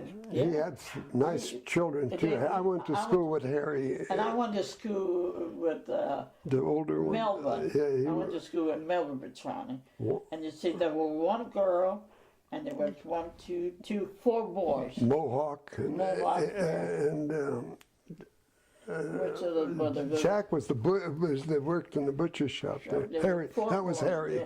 Well, I had a mother. And the sister married with Matthew into the Matthew family, didn't he? Yeah, one, yeah. No, the brother was married to the Matthew girl. Yeah. They lived right up the hill. So they had the big bass tournament and... Whenever they would, every year they'd have bass tournaments. They'd come Oh, off bass from all over. tournament. And I Oh, said, yeah. I you bet could that was almost big. walk across the Oh, bay. There were so On the many boats. boats Oh, from all over. Martinez was an exciting town. Pasco was running the harbor down there, and yeah, he Pasco. rented skiffs, and they'd tow them out and anchor them, and then go pick them up in the evening. After for the weigh-in for the bass derby, My- they'd buy sardines from Cardinelli's there. Yeah. That would, At the be- cannery. Well, no, they had a little bait shop down there where that. On the corner of Escobar and Alhambra. Right. Okay. Right there. And There was a bait shop there and they'd buy... Yeah. well, they sold all kind of fish. Sure. Yeah, that was Nancy. Well, that's Nancy's uncle Andy, Yeah, and yeah. her father. He lived over there on Talbert, Street, yeah. and Howard Street became Marina Vista. I don't know why they changed it from Howard to Marina Vista. I don't I either. still call it Howard Street. I think of it as Howard too. And then down the Foster Street and, Foster Street, yeah. and Bunker Street. Yeah. Yeah, there and were Buckley Clays- down there, all in that Clays, area. yeah. See, well, our home is on That was Buckley Little Italy. and Burleson. Oh, your house was on Buckley and Barrelessa. Okay, I know where that They're is. tearing it. They're going to tear it down. And they're going to move every piece that come out of it. They have to put it back. I was told the other day. So the house is still there, but they're going to tear it down? Yeah, because if they move it, it won't hold. Ah, okay. What are they going to do with it? They're going to put it up at the end of Ward Street, up the hill. Foot Somebody of bought- Ward. Yeah, that somebody was telling me that the other. Which end of Ward Street? On the courthouse side or No, you go up to up the hill. up by West- Rankin, west of it? yeah. So that was told to me. Our family was the second family to own that house. The first family, I can't think of their name right now, but the sister was the school teacher, and she taught me in the second grade. But Is that the house that's right across the street from the corporation yard? yeah, And it's all boarded up right now? yeah. it's So boarded they're up. going to be And moving it? you see prickly pears. Okay. Yeah, Oh, I know those that prickly house. I know pears. that was your family house. That was the 14-room house that Yeah, that's our you house. told me that your house had 14 rooms, 2 kitchens, and you were Oh, yeah, well, considered quite affluent with such I a think big the house. Calicuras had the most, though. How many children? They have more. No, the Balaches. More Johnny than- Balachi. There were Oh, yeah. 11 or 12 in that family. Oh, I forgot now. I think Calicuras had about 13 or 14. Yeah. But you know, it's funny. Huge The other family. day I went by there with my nephew. The property line our family owned to the next house is right against the wall. We owned that man. Those days there was no law. Yeah. Now there's a 3-foot law. 15-foot set, yeah, 18 on either Setback, side, uh-huh. yeah. 15 on the And so front. anyway, we noticed they got a fence. Those people that own the house from our family, they don't know that they don't read the deed of that because we own all Yeah. that. And it looks like they gave them 3 feet extra to the other people, and they don't know that. One of these days, I'm going to go down there and find out more about you. And the house you live in now, you built, correct? You and your husband built that house? Charlie Marietta. Charlie Marietta built that. And you've lived there how many years? 62 years. My dad, Charlie came to my mother's funeral down in Berkeley when she died. That's how well they knew each other, you know. And the son lives the house next to over here. Oh, right here next to Marietta, you. one of the Mariettas. But Charlie, he never married, and all he did is work. And he'd come home, he'd go in there, he'd be eating a piece of salami and cheese Many and a glass times of I wine. invited him over dinner. Never Poor got guy. married. No, all by himself. He gets the first $1,000 he put the foundation, Oh, I bet he loved your cooking. and then he had another house. He'd take that other 1,000 to build another house. Yeah. But he was a man that liked to build on hills. Oh, He wow. was the only one my dad said could build on a hill because He built a lot the of homes. foundation, when you're building on a hill, costs as much as the Costs a lot house. of money. And it has to be a lot of engineering going into it. And And Charlie he- was a and natural. he- What was his last name?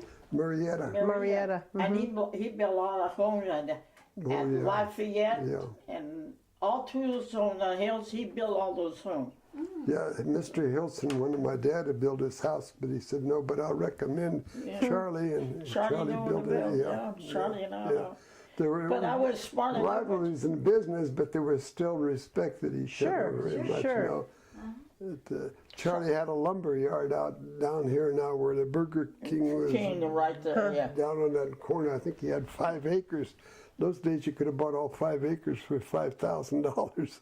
I only paid $900 for that lot, Wow. and today it's worth Yeah. A lot a lot of more. money. My house is Yeah. the property up there is value. If a house is up for sale, it's in 24 hours. So Yeah. Yeah. Yeah. I have, when we were building the house, you know, I would go every day to check out what they were doing. And this was Sunday morning, and I went down to check something, and I noticed the 2x4, they had too many knots. Oh. And I said, I paid #1 for that, so I got a saw, and I sawed every damn one down. Every one down. So the next day, Charlie came over the apartment, he said, you know, somebody threw all the, I did this. I said, Charlie, I paid for #1. You do that all over. Yeah. You won't get 1 penny from me. Where were you living at the time when your house I was lived built? on 1442 Cedar Street, off of Pacheco Boulevard, on the Ashby, Cedar, duplex. Dayton, Ellen. You and your husband. Yeah, Uh-huh, we had Gordon, a tree apart, and the Williams were their name. Bonacosta lived up there by you, did he, on Cedar Street? Bonacosta lived right on Cedar and No, he Jacobo lived on Beach Street. Beach. Yeah. No, I lived on Beach. Oh. I lived on Beach. That's before we moved here. But Bonacosta lived up there. And then they built downtown. Downtown. Yeah. No, he built a house on Willow Street. Willow, right. Willow Street. Yes. He lived on Willow Street the whole time. Well, we're getting close to the end, but I want to make sure that, do you guys have anything that you want to tell us about that we haven't talked about, or any of your feelings about your long friendship, growing up together, just kind of the importance of that and where you find yourselves now? Here you are at your We're wonderful fortunate ages. to live in a town that was just a unique place. And Everybody if knew you everybody. If you didn't live here, you wouldn't understand it, because everything in the world is moved so fast. They didn't have any bridges when we came. The Carquinez Bridge was the first one, just ferry boats. And the trains, Martinez was the center of transportation, because anywhere going anywhere in the United States, they had to go through Martinez. People would come from Mountain View down to park the cars and watch the carry on, you know, as the people were loading and unloading these trains. But the thing of it is, Martinez had a uniqueness about the relationships with the people who were here that went to school together. Were very close, always enjoyed. We have a family reunion like Cellini's reunion down here. People were so happy to go down there. I never would miss one of those, because you got to see the people you grew up with. Right, and when you're saying family They reunion, went you through mean the everyone Depression as with, the they family went of through the the war town. with, yeah. And you became very closely bonded. I remember when I was small, Mrs. Walsh down at the section house, my dad couldn't afford a babysitter or anything. I'd walk down there at 4 years old from our house, maybe a half a mile, and stay there all day until her kids came home from school. And she would give me chores to do, feed the rabbits, or go get the groceries, or get the food up the Star Market from Mr. Campbell. Market, yeah. And then just little things. She was very kind to me. And then we were old enough to move away. I remember other people like Mrs. Cola and Mrs. Sullivan was our school teacher. She used to tell me, you should get better grades. These Italian kids don't even speak English at home, and they're doing better than you. You should be able to do better work than this. I'm going to give you some books to read, Tom Sawyer or something. I never was interested until she'd make me come when I got the report card to bring it to her so she could check it. Oh. And my grades went from C's and D's to A's and B's. Because you had somebody who cared and helped teach you. She'd even get milk. She says, you know, you look kind of skinny. You should be taking the milk. Kids could buy milk and get a pint of milk. I said, no, I don't, not interested. She said, well, you should have. She says, I want you to go over there and get your milk in the morning. It's no relation. And then on St. Patrick's Day, she would always have wear green, and on Columbus Day, she would wear red for the Italian families. Right. You know, and she played the piano when she'd play the Irish songs or the Italian songs. And everybody loved her. She was a librarian. She never was married, but she was a dedicated woman, really. Jesse Lee was the first librarian. Was it? Yeah, she lived right behind me. Oh, is that Jesse. right? But Yeah. Mrs. Sullivan was in the junior high. She was the sweetest lady you could ever meet. And then Mrs. Cola, when I would go out there with her children, with her sons, like Tony come to visit us the other day, her son. I was even pallbearer at their Mrs. Cola's husband's funeral. That they treated me like I was.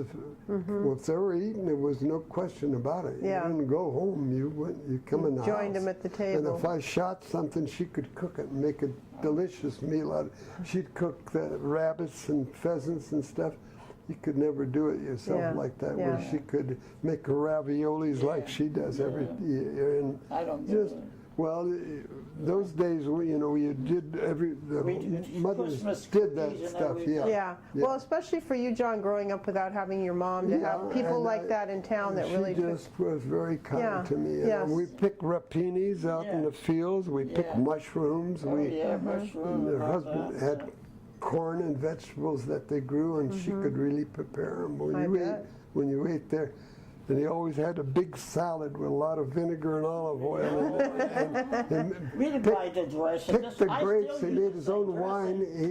He had a 30 acres out there, but there was vineyard before. When they moved in, there was nothing there. But he did what few grapevines were left. They'd smash them with their boots on instead of their bare feet. My But they- dad made wine. yeah. And they'd borrow somebody, have a press, and they'd borrow it Yeah. and make their own table. And then they'd give it to you, meds and meds, they call it half and half for the kids. So, it was Oh, like half water, fruit. half. Yeah, sure. Yeah. And Sure. My dad, we made our own vinegar.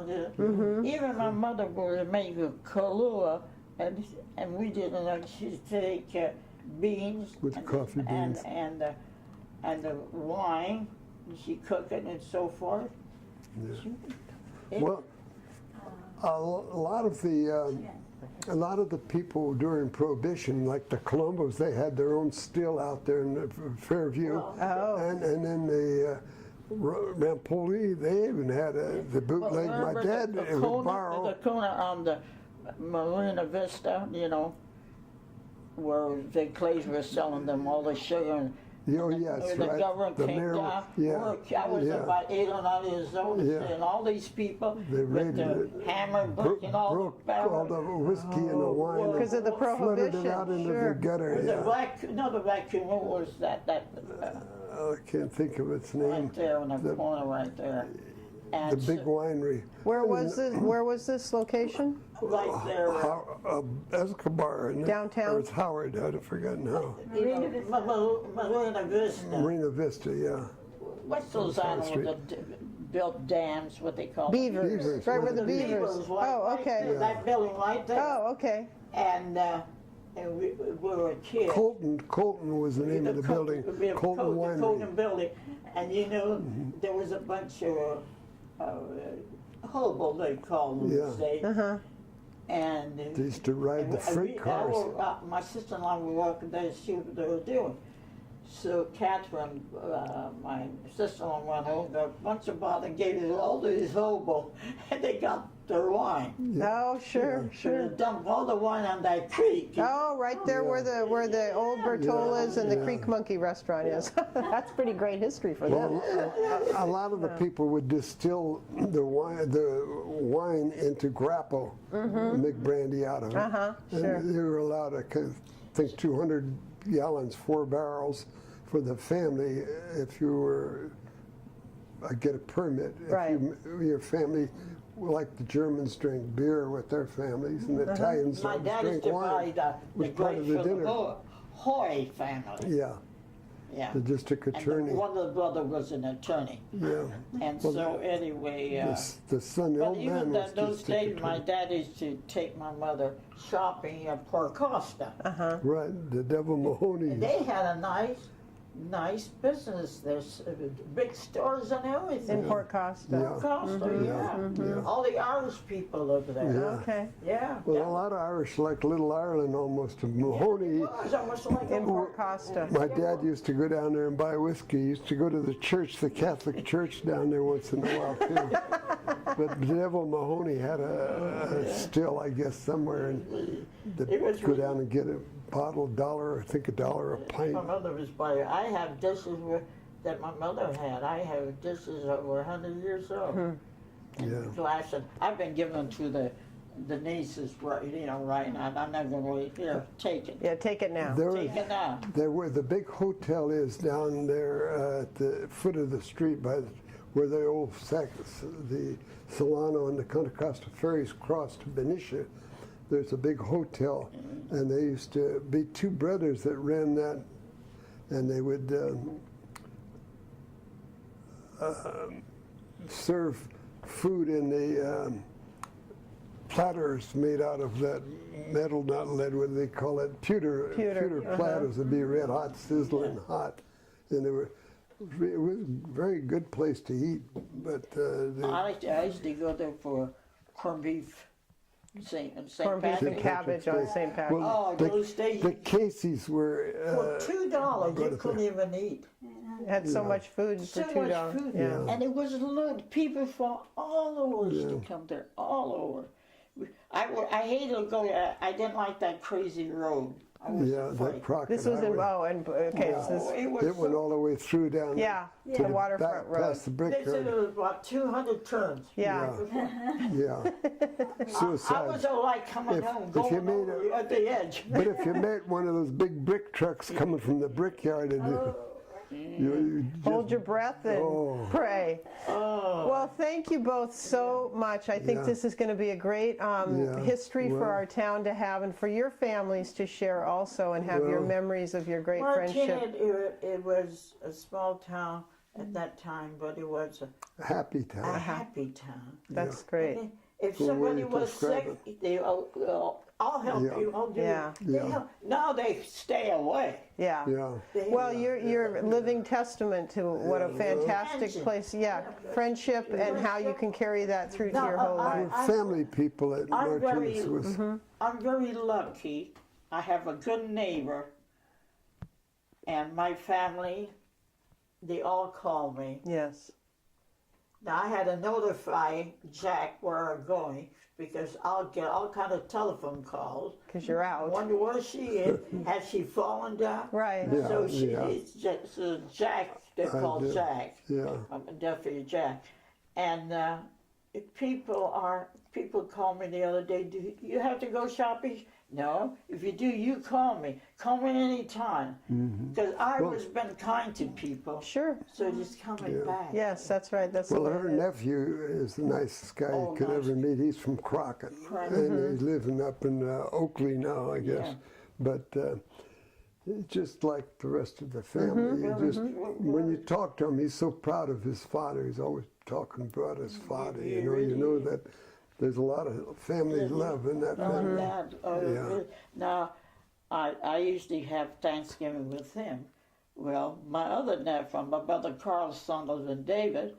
So last Thanksgiving, when I came home the next day, he called me up at 9 o'clock in the morning. You got a calendar, Angie? I said, yeah, mark it down. Next Thanksgiving, you're coming over my house. So this Are you Thanksgiving, going? you're going to Carl's. I have the same trouble when I go to Ireland. The cousins always Sure. why don't I come over their house? Uh-huh. Then, not only that, friends. Yeah. Yeah. A couple of friends called me yesterday, and she said, "Please come over my house." I said, I got my own nephew and nieces, you know, they wouldn't be fair. Dina calls the street, said, "You come and eat with me." Then another cousin said, "You come and eat with me." They've all been very nice. I have no trouble. You know, when Jack had a little heart trouble, I had friends calling me. He said, "You need to go someplace. You need to go to the doctor." I said, you know, they know I'm very independent. Yes, I've noticed that.